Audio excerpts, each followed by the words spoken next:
প্রথমে when selection করতে হবে যে কোন ভেনে করব। সেই ভেনটা কি হবে, স্ট্রেট লাইন হবে, উইদাউট ভালভ থাকতে হবে, ঠিক আছে। এই এই আমাদের সামনের ভেনগুলো, অ্যান্টিকিউবিটাল ভেনগুলো, ঠিক আছে, দেখা যাচ্ছে এগুলো সবাই দেখ আছে, ঠিক দেখা যাবে, মানে খোলা থাকবে। তারপরে কি করতে হবে, টুর্নিকেট। টুর্নিকেট এই তারপরে কি করলাম, সরি ওই কনসেন্ট ওগুলো সব নিয়ে নিয়েছি। স্টেরাইল করব, স্টেরাইল করে দিলাম। তারপরে অনেক জায়গায় বইতে বলা থাকে যে তোর লিগনোকেন দিয়ে একটু অ্যানাস্থেসিস করতে, কিন্তু কেউ করে না, এই ক্যানুলার সময় করা হয় না, ঠিক আছে। তারপর টুর্নিকেট অ্যাপ্লাই করলাম। টুর্নিকেট কত প্রেসারে অ্যাপ্লাই করব? হ্যাঁ, না, টুর্নিকেট অ্যাপ্লাই করব ততটাই যে ভেনগুলো এনগর্জড হবে কিন্তু পালস পাওয়া যাবে, ঠিক। আর যদি আমি বিপি কাফ দিয়ে আমি টুর্নিকেটের কাজটা করি, বিপি কাফ, টুর্নিকেট দেখেছিস, টুর্নিকেটের জায়গায় যদি আমি বিপি কাফ দিয়ে করি, তখন তার প্রেসারটা রাখতে হবে 30 মিলিমিটার, ঠিক আছে। আচ্ছা, এবারে এই অ্যাঙ্গেলটা কি হবে, অ্যাঙ্গেলটা বলে 10 থেকে 25 করার সময় তোরা বুঝে যাবি। 10 থেকে 25 ডিগ্রি আমি অ্যাঙ্গেলে নিয়ে যাব। ভেনেতে আমি এই পাংচার করলাম, একটা সাডেন ফল অফ রেজিস্ট্যান্স হবে, তখন আমি এটাকে হরাইজন্টাল করে দেবো। তখন দেখবো ফ্ল্যাশব্যাকে আমার কি ব্লাড চলে এসছে। হরাইজন্টাল করব, আর একটু সামনে দিকে নিয়ে যাব, জাস্ট অল্প সামনে দিকে নিয়ে গেলাম, করে আমি স্টিলেরটাকে, নিডলটাকে, আর নিডলে কোনো ফাংশন নেই, নিডলটাকে বের করে নিলাম, বের করে পাশে রাখবো, আসছি পরের ওটার। তারপর যে ক্যাথেটারটা আছে ওটাকে একবারে পুশ করে দিলাম। বোঝা গেল কিভাবে করলাম, না বোঝা গেল না?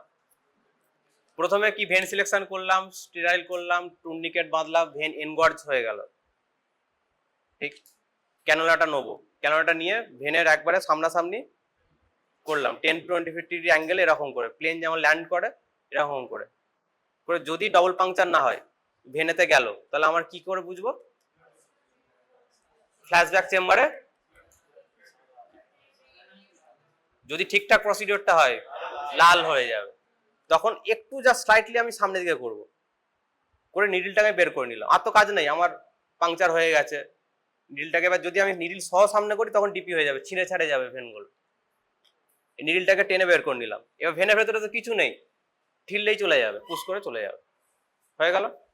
তারপরে কি করব, ফিক্সেশন পাওয়া যায়, ডায়নাপ্লাস্ট, লিউকোপ্লাস্ট কিংবা ফিক্সেটার পাওয়া যায়, ঠিকঠাক জায়গায় ফিক্স করে দিল। নেক্সট স্টেপ কি হবে, এই যে নিডলটা আমাকে ডিসকার্ড করতে হবে। নিডলটা কোথায় ডিসকার্ড করব জিজ্ঞেস করবে, হোয়াইট বক্স লিখেই দিয়েছি। এতক্ষণের প্রসিডিওর শেষ হলো, বোঝা গেল। এবার কোশ্চেন যেগুলো হতে পারে যে টুর্নিকেটটা কত প্রেসারে দেবো, তাহলে তো কি অ্যান্সার কি হবে, যে ভেনটা এনগর্জড হবে কিন্তু পালস পাওয়া যাবে। এবার টুর্নিকেট দেওয়ার পরেও ভেন আমি পাচ্ছি না, যেগুলো ডিহাইড্রেশন পেশেন্ট, যেগুলো ডিহাইড্রেটেড পেশেন্ট, ধর শকে আছে, শকে থাকলে কি এমনি ভলিউম কম থাকবে না, আর কি নর অ্যাড্রিনালিন এগুলো সার্জ হবে, এগুলো কি করে পেরিফেরাল ভ্যাসো কনস্ট্রিক্টর আরো করে দেবে, ছোট করে দেবে, তাহলে পাবোই না ভেনটাকে। তখন কি করব, হ্যাঁ মানে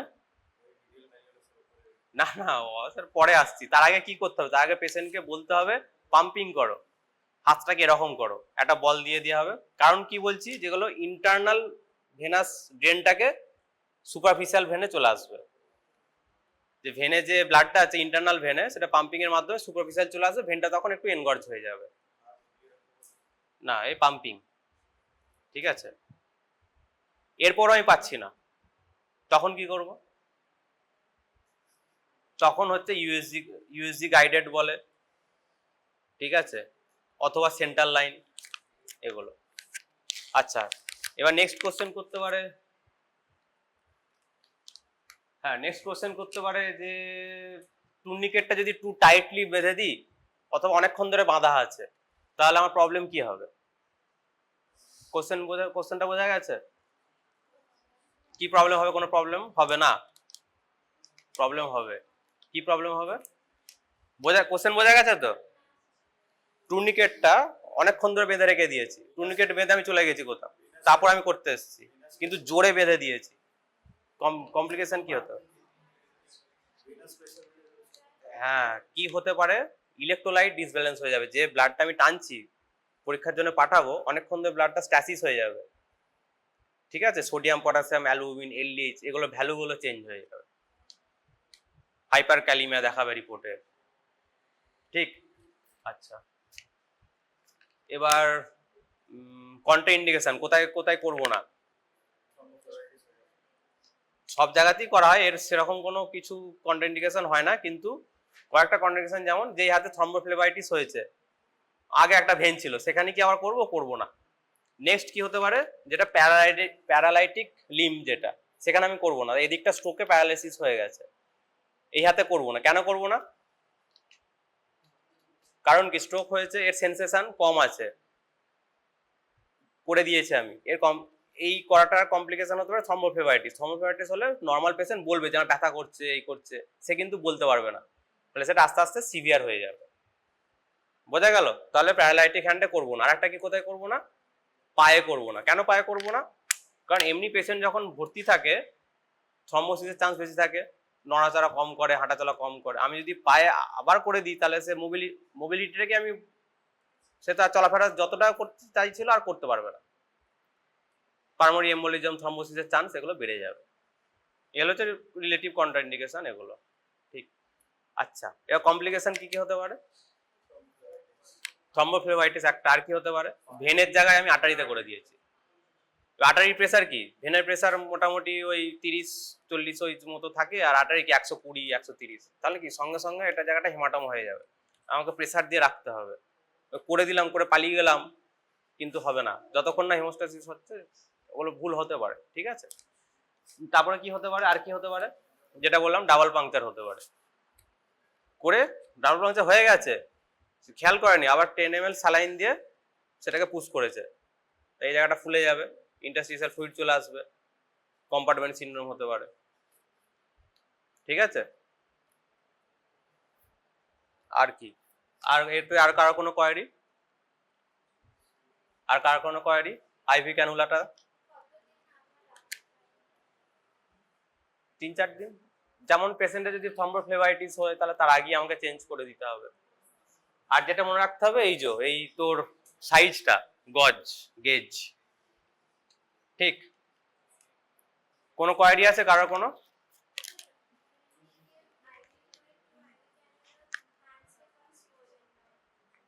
হ্যান্ডস বিকাম সোলেন, এ হয়ে গেছে তো, ডাবল পাংচার হয়ে গেছে, ঠিক আছে, মানে সঙ্গে সঙ্গে যদি সোলেন হয়ে যায় তার মানে ডাবল পাংচার হয়ে গেছে, এবং অনেকদিন বাদে যদি হয়ে যায় তার মানে ফ্লুইড লিক করছে। হ্যাঁ, দেখে দাও, এগুলো দেখ। আচ্ছা,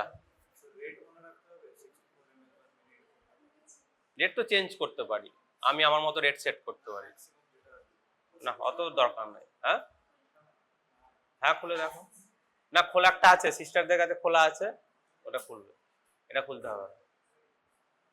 আচ্ছা ঠিক আছে, এটা খুলে দাও, খুলে দেখো, নাহলে বোঝা যাবে না। আচ্ছা, লাস্ট না, একটা আর দুটো পড়াবো। স্টেথোস্কোপ, স্টেথোস্কোপে কি আছে পার্টস, কি কি আছে স্টেথোস্কোপে? Earpiece, ear tube, main tubing, chest piece, stem. Chest পিসে কি কি আছে? বেল অ্যান্ড ডায়াফ্রাম, ঠিক। বারবার যেটা বলি আমরা, যে ডাইরেকশনটা কি করে হবে, কি করে কানে নেব, কি কি? ফরওয়ার্ড, ডাউনওয়ার্ড অ্যান্ড মিডিয়ালি, এভাবে ধরতে হবে, ঠিক। স্টেথোস্কোপের কোথায় কোথায় কাজ হয়? এই স্টেমের কি কাজ, এই স্টেমটার? এটাকে বেল বলে, এটাকে স্টেম বলে, যে চেস্ট পিস আর টিউবিংটাকে যে কানেক্ট করছে, এই যে স্টেম। কাজ কি স্টেমের? একটা তো কানেক্ট করছে, সেকেন্ড কাজ কি? যদি 180 ডিগ্রি আমি রোটেট করি, ফাংশনটা চেঞ্জ হবে, তো বেল অ্যাক্টিভেট হবে কোনো সময়, ডায়াফ্রাম অ্যাক্টিভেট হবে, যেগুলো ডুয়েল আছে, ঠিক। কোথায় কোথায় কাজ হয় স্টেথোস্কোপ, কি কি তাও যদি জিজ্ঞেস করে, কোথায় কোথায় স্টেথোস্কোপ কাজ হয়? অসকালটেশনে কোথায় কোথায়? কার্ডিয়াক অসকালটেশন, চেস্ট অসকালটেশন, ব্রুই কোথাও আছে কিনা, আগে পরপর আসি। তবে জিআইতে দেখা হয় আইপিএস, যেটা ইন্টেস্টিনাল পেরিস্টালটিক সাউন্ড, ওখানে দেখা যেতে পারে। আর রাইলস টিউব কনফার্মেশনের জন্য। তারপর যেটা হচ্ছে ব্রুই, ঠিক আছে। ব্রুইটা কি? টার্বুলেন্ট সাউন্ড, যখন ব্লাড টার্বুলেন্টলি ফ্লো করে তখন একটা সাউন্ড হয়। যেমন রেনাল আর্টারি স্টেনোসিস ছোট হয়ে যায়, ব্লাড তখন স্পিডটা বেড়ে যায়, টার্বুলেন্ট ফ্লো হয়ে যায়, তখন একটা যে সাউন্ড হয় সেটাকে ব্রুই বলে, ঠিক। স্টেথোস্কোপ। আচ্ছা, এই স্টেথোস্কোপের সাথে আছে বিপি মেজারমেন্ট। এই বিপি মেজারমেন্ট অনেকে করতে পারছে না। বিপি মেজারমেন্ট কিভাবে করব? কয়েকটা মেথডস কি আছে বিপি মেজারমেন্ট করার? প্যালপেটারি মেথড, অসকালটেটরি মেথড, অসিলেটরি মেথড। যেটা আমরা কি দেখি আইসু আস্তে আস্তে, যেটা আমরা আইসুতে দেখি শুধু লাগানো থাকে, মনিটরে উঠে যায়, ঠিক আছে, কাপ ভাইব্রেশনে যেটা দেখি। তারপর কি বলছি, কি হলো, কি সমস্যা?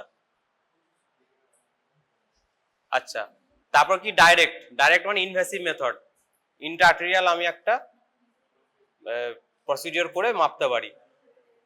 আর এটা হচ্ছে কলোরিমেট্রিক, এই অ্যাপেল ওয়াচ কি এগুলোতে দেখে বলে দেয়, ওটা ভুলভাল, ওটা এখনো স্ট্যান্ডার্ডাইজ হয়নি। ও ফলিস ক্যাথেটার চলে গেছে, যাই হোক। কি মেথড তাহলে বিপি মেজারমেন্টে বললাম?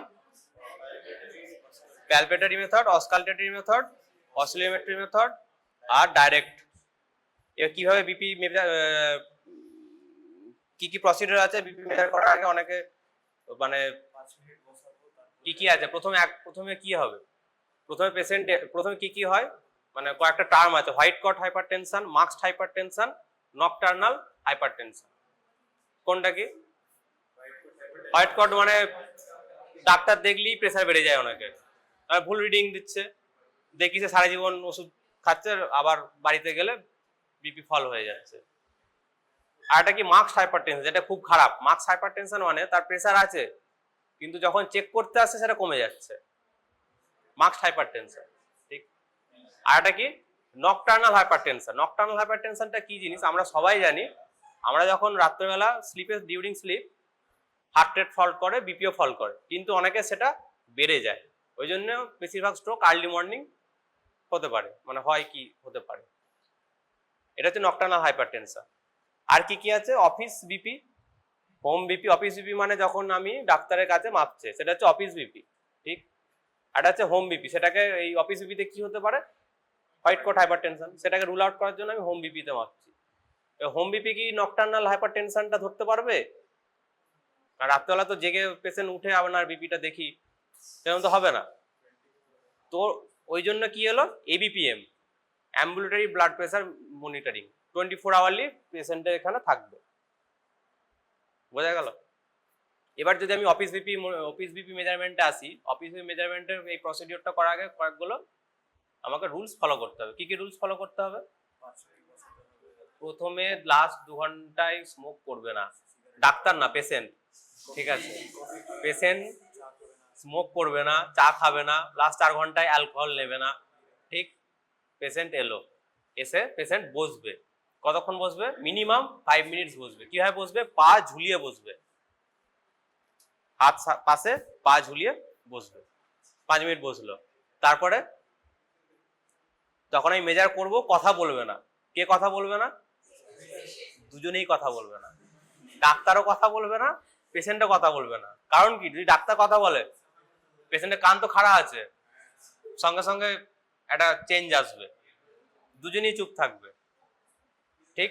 তারপরে আমি 2 বার কি 3 বার বিপিটা মাপলাম, অ্যাভারেজ করলাম, সেটা আমার রিডিং, ঠিক। এবার বিপিটা কিভাবে মাপছি?